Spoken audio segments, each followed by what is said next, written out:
Buen día, tarde, noche, licenciado. Hola, gente linda de YouTube. Mi nombre es Ashley Yerushalayim López, estudiante de la Universidad Mariano Gálvez de Guatemala, actualmente cursando el cuarto semestre de la carrera Licenciatura en Ciencias Jurídicas y Sociales, mejor conocida como Derecho.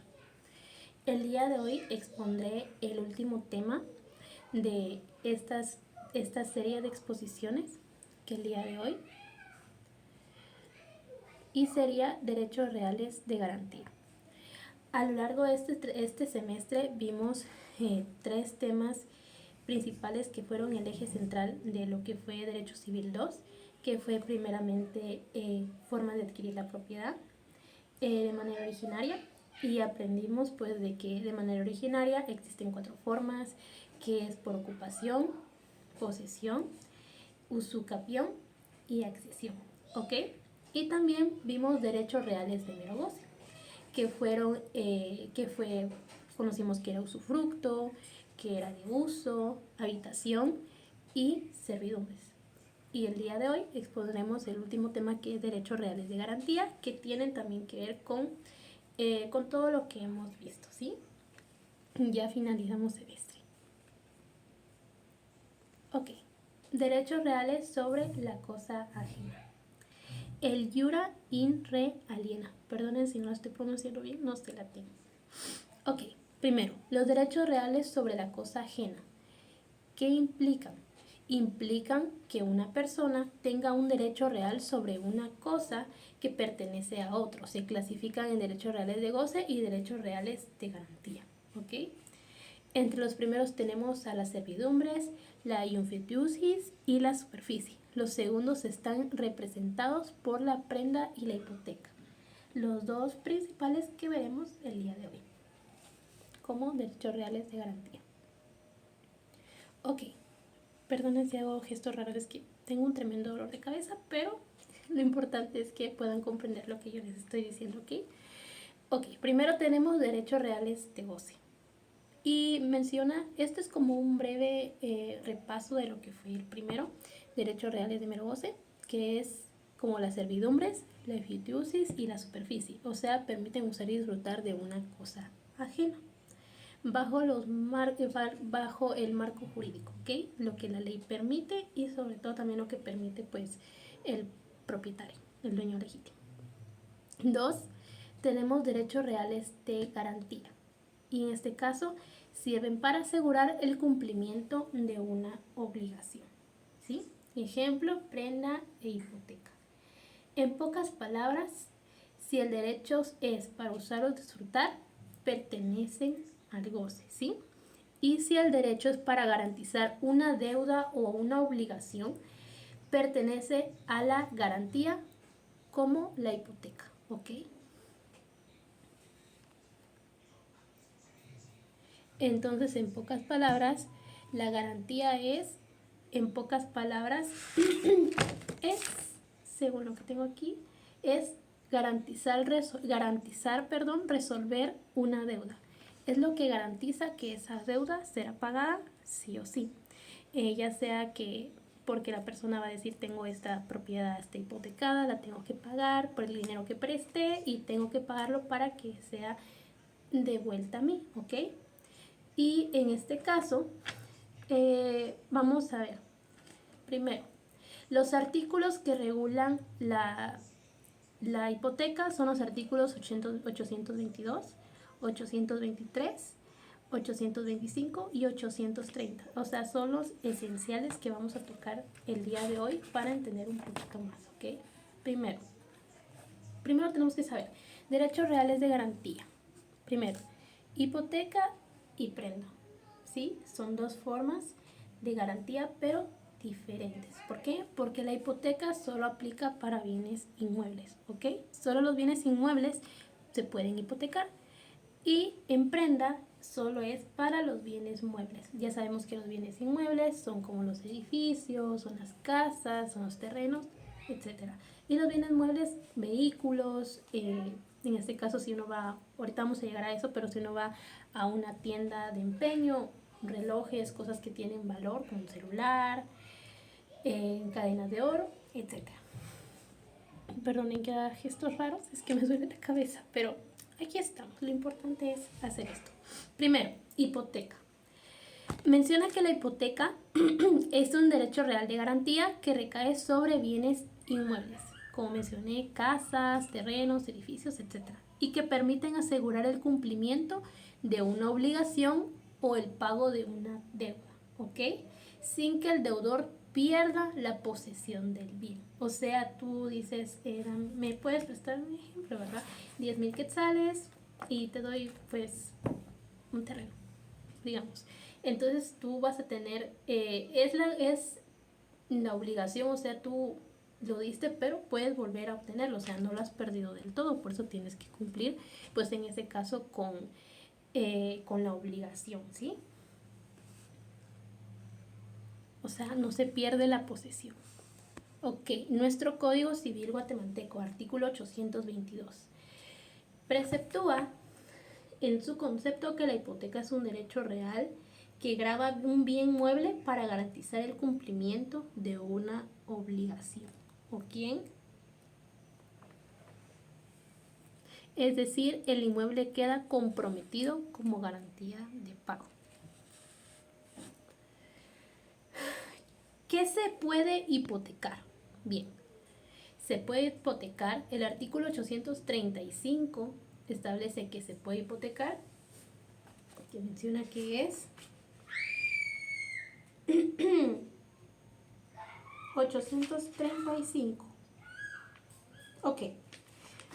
Solo pueden hipotecar el que pueden ajenar y únicamente pueden ser hipotecados los bienes inmuebles que pueden ser enajenados, como por ejemplo bienes inmuebles propios del deudor, o sea, que sea de su propiedad, que sean propiedad de la persona que va a dar en hipoteca el bien, como terrenos, casas, edificios y fincas o locales comerciales.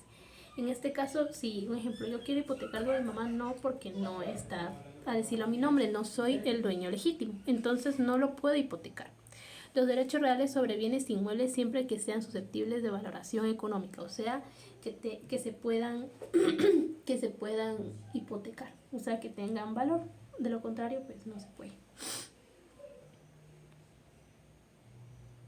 Ok, chicos, ¿quién puede hipotecar? ¿Se recuerdan que en el artículo 835 menciona algo así? Volveremos a leerlo. ¿Quién puede hipotecar? Solo puede hipotecar el que puede enajenar, o sea, que es el dueño. Y únicamente pueden ser hipotecados los bienes inmuebles, o sea, el que puede enajenar, o sea, que es dueño, ¿sí? Solo puede hipotecar quien tiene derecho de propiedad o un derecho real sobre el bien inmueble y tiene capacidad legal para disponer de él. 1. El propietario del bien inmueble es la persona que figura legalmente como dueño del terreno, casa o finca. Puede hipotecarlo para garantizar una deuda propia o ajena. Propia es mía, ¿verdad? Que yo soy la que está hipotecando, o ajena, en este caso que mi mamá, para una deuda de mi mamá, para una deuda de mi hermano, pues sea propia o ajena, no importa. 2. Si el titular de un derecho recae sobre el inmueble, si la ley lo permite, ejemplo, quien tiene derecho de usufructo o superficie, en algunos casos puede hipotecar ese derecho, no el inmueble completo. Ok, eso es bajo otras circunstancias, pero en este caso lo principal. Que tiene, o sea, en pocas palabras, tiene que ser dueño legítimo, ¿sí? Para poder hipotecar, tiene que estar a su nombre.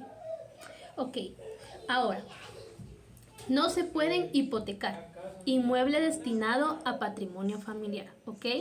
Cuando una casa o un terreno ha sido declarado patrimonio familiar, queda protegido por ley para asegurar que la familia tenga un lugar donde vivir. Por eso no puede hipotecarse, ya que la idea es que nadie pueda perder esa vivienda por una deuda, ¿ok? Perdonen fallos técnicos, pero volví, por favor, ¿se escuchan un ruido extraño? Son mis hermanitos y no los puedo controlar, ¿ok? No se pueden hipotecar. Como decía, cuando una casa o un terreno ha sido declarado patrimonio familiar, queda protegido por ley para asegurar que la familia tenga un lugar donde vivir, ¿sí? Por eso no puede hipotecarse, ya que la idea es que nadie pueda perder esa vivienda por una deuda. Ojito, es intocable mientras siga siendo patrimonio familiar. El artículo 838 de nuestro Código Civil establece lo siguiente. Artículo 838. Bienes que no pueden hipotecarse, reformado por el artículo 838 del Decreto Ley número 2218. No pueden hipotecarse. Número 1. El inmueble destinado a patrimonio familiar. 2. Bienes adquiridos por herencia, legado o donación, cuando el causante haya puesto dicha condición, pero ésta no podrá exceder del término de 5 años. Para los menores de edad, dicho término se cuenta desde que cumplan la mayoría de edad. En este caso, la ley establece bajo qué circunstancias pues no se puede hipotecar, ¿verdad? Si está destinado a patrimonio familiar. ¿Ok? Eso es para asegurar, en este caso, que la familia no pueda perder, en este caso, lo único que tenga, ¿verdad? Cuando te digan no se puede hipotecar porque es patrimonio familiar, esto es una forma también de proteger, en este caso, a los hijos, normalmente, ¿verdad? Que ellos no puedan quedarse sin hogar por una hipoteca, porque en la mayoría de casos, si bien va, gracias a Dios, es cuando se hipoteca, obviamente la idea de uno no es perder la propiedad, simplemente adquirir un crédito para poder pagar alguna obligación muchísimo más grande, pero en el peor de los casos, algunos padres ya no pueden cumplir con esa obligación, y los afectados, en este caso, si hay hijos menores, pues son ellos, ¿verdad? O sea, ellos son los afectados principales. 2. Como menciona el artículo 838, bienes heredados, donados o recibidos por legado con condición de no hipotecar. Si alguien te deja un bien, como por ejemplo herencia, donación o en testamento, dice expresamente que no, pero hay límites. O sea, si dicen que no, por ejemplo, un papá deja herencia a su hijo y dice no, porque dice, es que él no cuida las cosas, por así decirlo, pero le quiere dejar herencia, dice, para cuidarlo, porque también es para cuidar a la persona a quien se le está dejando pues el bien, no puede hipotecar, ¿ok? Entonces la persona ya no puede hipotecar, pero hay un límite, ¿ok? Para que esta persona no hipoteque. Esa prohibición solo vale por un mínimo de 5 años. Después de esos 5 años, pues la persona beneficiada puede hipotecarse si lo desea. Y 2, en caso de menores de edad, los 5 años empiezan desde que la persona cumple 18 años. O sea, si alguien dice, ¿puedo hipotecar tú? Ya al menor de edad ya le dejaron en, no sé, herencia o algo así. Y es menor de edad y luego dicen, ¿puedes hipotecar, pagar una deuda? No sé. Entonces él dice, no puede. O sea, no puede ni siquiera vender. Pero no puede. Y si en caso, eso es muchísimo mejor todavía. A partir que cumpla los 18 en adelante. O sea, de lo contrario no puede hacerlo. Así que eso está muy bueno. Ok, artículo 841. Aceptación de la hipoteca. La constitución y aceptación de la hipoteca deben ser expresas. ¿Qué quiere decir eso? Ahorita lo veremos. La hipoteca debe constituirse y aceptarse de forma expresa. No basta con un acuerdo de palabra o con que las partes lo den por entendido, ¿sí? La hipoteca tiene que hacerse por escrito y con claridad, normalmente en una escritura pública donde se vea que una persona la otorga y la otra acepta. En pocas palabras, si no está expresamente dicho y aceptado, la hipoteca no vale. Ejemplo, yo voy con, no sé, un amigo, le digo, oye, te hipoteco mi casa o te hipoteco, no sé, lo que se puede hipotecar, ¿no? Casa, inmueble, o sea, los bienes inmuebles, un bien inmueble. Te hipoteco mi casa. Ya, entonces dice, claro, está bien, aquí está el dinero, pero de repente yo no quiero pagar. Entonces, él no tiene un respaldo legal. O sea, a mí no me puede obligar la ley a pagarle. ¿Por qué? Porque fue así de forma verbal. O sea, fue un acuerdo de palabra, digamos así. No, tiene que ser expresa. En pocas palabras, tiene que hacerse por una escritura pública, o sea, frente a un notario. De lo contrario, no. En resumen, se pacta, se firma en escritura pública, se inscribe en el registro y se paga o se ejecuta. Así. De esa forma, se acepta la hipoteca. Cancelación de gravámenes en caso de remate. En el peor de los casos. No queremos llegar a eso, pero en caso que se pueda. ¿Ok? Para eso haremos lectura al artículo 846 y 847 del Código Civil. Ok. Cancelación de gravámenes. En caso de remate, los bienes rematados por ejecución de un acreedor hipotecario pasarán al rematorio o adjudicatorio libre de las hipotecas del grado inferior que sobre ellos pesaren y también de las demás gravámenes, inscripciones y anotaciones inscritas con posterioridad a la inscripción de la hipoteca motivo de la ejecución. 847. Artículo 847. También tiene derecho el rematario o adjudicario a que se cancelen las hipotecas anteriores, siempre que pagare íntegramente los capitales e intereses hasta el vencimiento de los plazos o la fecha de pago, si ya hubieran transcurrido los plazos. Perdonen si hago estos raros, no soporto el olor de cabeza, pero eso es en caso de remate, o sea, ya lo que no queremos llegar, o sea, ya lo último, pero la ley establece esto, ¿ok? Ahora sí. Ya vimos lo que es la hipoteca, ya aprendimos en pocas palabras que solo se pueden hipotecar bienes muebles. Para eso quiero hacer pues una breve aclaración, que eso es muy bueno saberlo, ¿ok? Ahora, ¿qué se puede hipotecar? ¿Sí? Aquí lo tengo en un cuaderno, que fue lo que nuestro licenciado, nuestro docente nos dijo, que se puede hipotecar solo inmuebles, ¿ok? Solo bienes inmuebles. Solo título legítimo, ¿ok? Derechos posesorios no se pueden hipotecar. Eso es cierto, no se pueden hipotecar derechos posesorios. La hipoteca es una nueva escritura, ¿ok? Antes de conocer esto, yo pensaba que era o sea, la escritura yo la tengo, llevo la escritura y al nuevo, y el acreedor se queda con mi escritura. No, eso no tiene nada que ver, porque yo siento... Pero no, se hace una nueva escritura con un notario, ¿ok? Bienes que no pueden hipotecarse, sabemos que es el 438, la aceptación de la hipoteca, el 4841. Ahora sí, quería aclarar eso sobre que derechos posesorios no se pueden hipotecar, porque es muy bueno que la gente lo sepa, porque yo no sabía que no se podía y ahorita aprendí, así que es muy bueno saberlo. Ok, prenda, segunda forma de garantía. Prenda.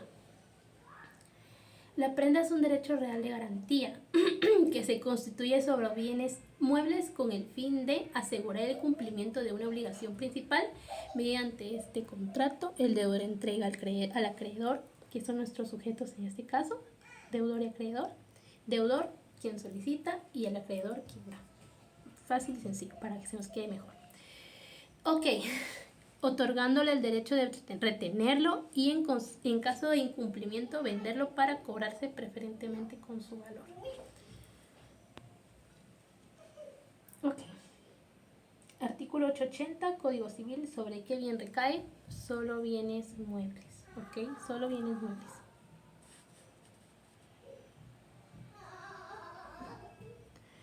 Forma de constitución, artículo 884 de nuestro Código Civil.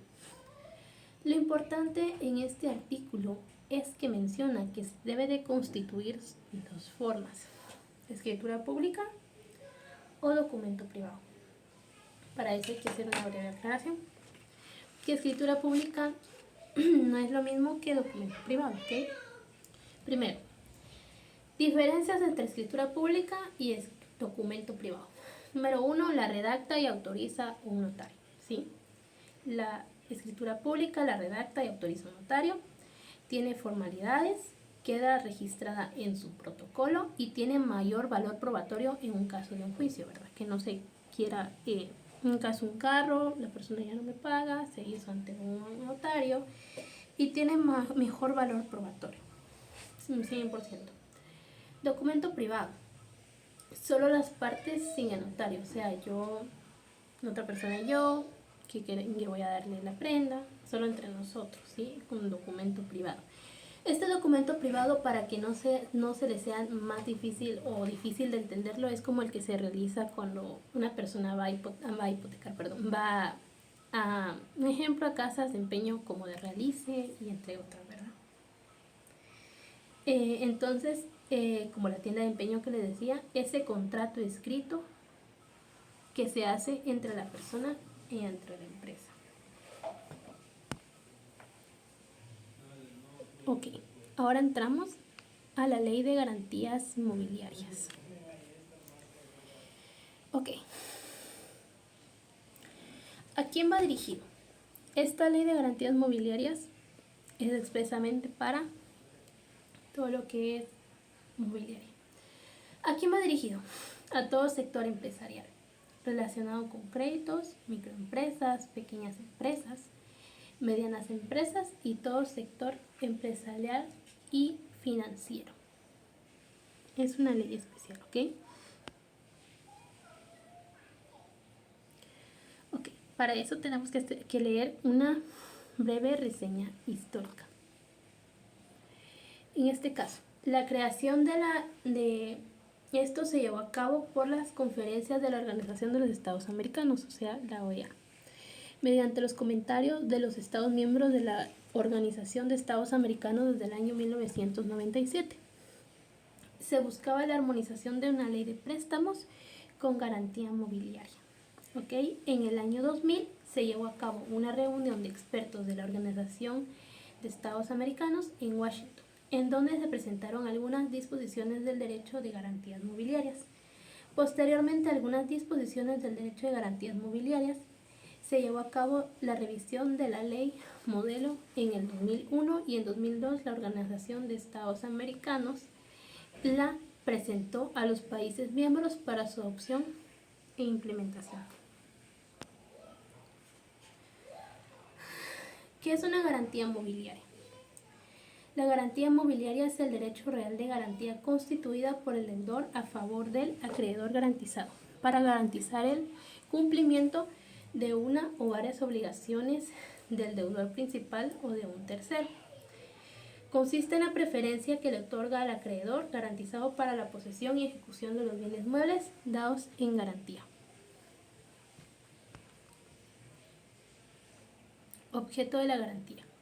Las garantías mobiliarias a que se refiere la ley de garantías mobiliarias pueden constituirse contractualmente o por disposición de la ley sobre uno o varios bienes muebles específicos, sobre categorías genéricas de bienes muebles o sobre la totalidad de los bienes muebles del garante. Perdonen, de verdad no soporto el dolor de cabeza. Ok, clases de garantías mobiliarias. Garantía prioritaria, artículo 2, literal B de la Ley de Garantías Mobiliarias. Garantía posesoria, artículo 2, literal W. Artículo garantía sin posesión, artículo 2, literal X, ley de la presente ley. Garantía sobre créditos, artículo 2, literal L. Ok, artículo 2, vamos a leerlo para no quedarnos con nada. Dice, establece. Ok. Literal B.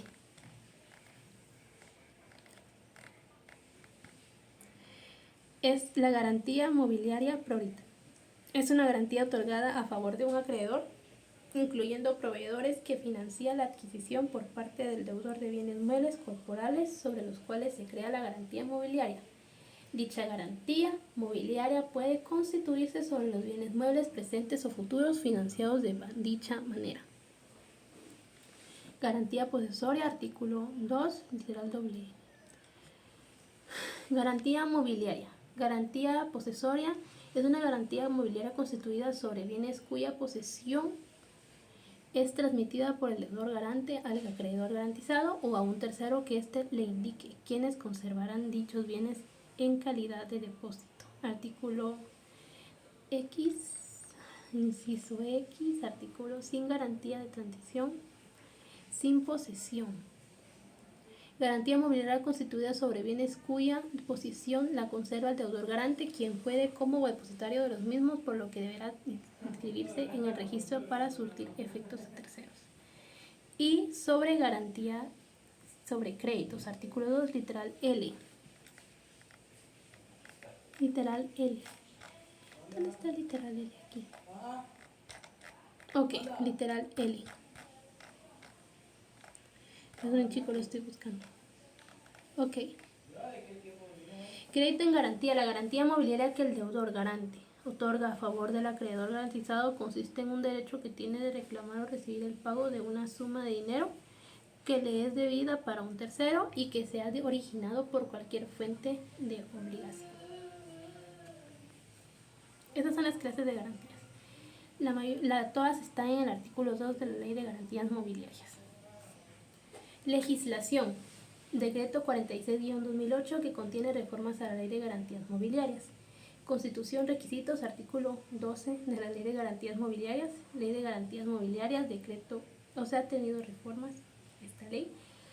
51-2007 y reglamento del registro de garantías mobiliarias contenidos en el acuerdo gubernativo 386-2008. Arancel del registro de garantías mobiliarias, acuerdo gubernativo 55-2010. Ok, ya casi para finalizar. ¿Qué operaciones puedo realizar en el registro de operaciones mobiliarias? 1. Inscripción de una constitución. Se constituye mediante contrato de garantía celebrado entre el deudor garante y el acreedor garantizado o por disposición de ley. 2. Modificación. Es cuando posterior a una inscripción se va a modificar o a cambiar un plazo, monto o alguna otra condición en la garantía. 3. Cancelación. Es cuando se produce una cancelación de la inscripción de una garantía mobiliaria, puede ser por vencimiento, entre otros. 4. Ejecución. En caso de incumplimiento de la obligación, el acreedor garantizado podrá iniciar el proceso de ejecución de la garantía. Y 5. Consulta, servicio de consulta electrónica de cada garantía mobiliaria, que eso vamos a ver dentro de un ratito, los pasos. Y 6. Certificaciones, servicio de emisión de certificaciones. Son qué operaciones se pueden realizar en el registro de operaciones mobiliarias, para que todo lo puedan saber. Ok, como sujetos tenemos al deudor, que es el garantizado, y el acreedor, el garante. Obligación, en este caso es la deuda. Opciones de garantía. Está la garantía personal, aval, hipoteca, que es inmueble, prenda, muebles, inmobiliaria, mueble de derechos. En garantía personal es como cuando alguien es fiador, ¿sí? Y registro de oficina de instrumentos públicos y registro de cámaras inmobiliarias. Ahora, ¿qué es una garantía mobiliaria? Según el gobierno, son los bienes muebles, automóviles, motocicleta, maquinaria, etcétera, que sirven de garantía para asegurar el cumplimiento de una o varias obligaciones. Ok, estos son los pasos que les decía. El gobierno dice cómo saber si tu vehículo está asociado a una garantía mobiliaria. Ingresas, en este caso, a la web. 2. Se hace clic en el botón de ingreso al sistema. Se crea tu usuario en el portal de registro de garantías mobiliarias. Y 4. Realizar el pago de 10 en ventanilla o banca en línea de los bancos Banrural o Crédito Hipotecario Nacional. ¿Sí? 5. Ingresa con tu usuario, el que ya hiciste, y tu contraseña. Y en el menú izquierdo lateral, accede a la opción de búsqueda. 7. Ingresa los siguientes datos. Aquí menciona TPI, placa UNID y BIN. 8. Si los datos ingresados son válidos y el pago ha sido realizado, el sistema te mostrará el número de garantía y el deudor asociado. O sea, para saber si en este caso tu auto, ¿verdad? No lo han usado para algún tipo como garantía, ¿verdad? Eso también te protege y está bien que pues el gobierno lo haga. Ok, eso ha sido todo por el tema de ley de garantías mobiliarias, así de derechos reales de garantía. Y para eso, para concluir, ya que finalizamos semestre, algunos nos vamos a extrañar, otros tal vez no, pero siempre es lindo, ¿verdad? Para eso hice una conclusión que está en mi... nos hicieron, el IC nos dijo que hiciéramos una revista a nuestra creatividad y esta fue mi conclusión, que desglosa los 3 temas vistos en clase y lo escribí de la siguiente manera, ¿ok? El recorrido por los distintos temas, las formas de adquirir la propiedad, los derechos reales y de mero goce, como el usufructo, uso y habitación, servidumbre, y los derechos reales de garantía, como la hipoteca y la garantía inmobiliaria, me permitió comprender que el derecho busca equilibrar el interés individual con el bien común, garantizando justicia, seguridad y respeto ante la ley. Estudiar estos temas me ayudó a valorar la importancia de conocer todo lo que respecta a la propiedad, no solo como un privilegio, sino como una responsabilidad social. Ser propietario o llegar a serlo implica cumplir con las normas, respetar los derechos de los demás y contribuir a una convivencia justa. En conclusión, la materia civil nos enseña que la propiedad y los derechos reales son pilares esenciales del orden jurídico y de la vida en sociedad. Conocerlos nos forma no solo como futuros profesionales del derecho, sino también como ciudadanos conscientes de la función social y humana que tiene el derecho en nuestra realidad. Así que, chicos, chicas, eso ha sido todo por el tema. Si el licenciado, si el Perico nos sigue dando clases, posiblemente nos volvamos a ver. Y si no, entonces esto quedará como un archivo para que para todos mis compañeros, incluso para mí, como un archivo de cómo fue empezar en esto.